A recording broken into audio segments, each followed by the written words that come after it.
Hey guys, today we're headed to the North Shore. We got a VFD that a customer wants installed for a blower motor.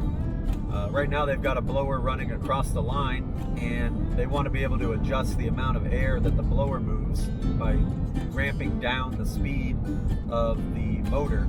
And so we're going to install a VFD so that we can let them change the speed however they wish. The blower is currently feeding an aeration basin at a small sewage treatment plant, and if there's too much air in the system, the bacteria grows a little too fast, and that can mess things up.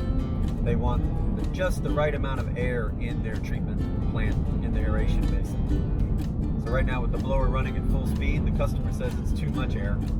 So hopefully with the drive they'll be able to fine-tune the speed of the motor and the blower to the exact amount of air that they want moving through the chamber.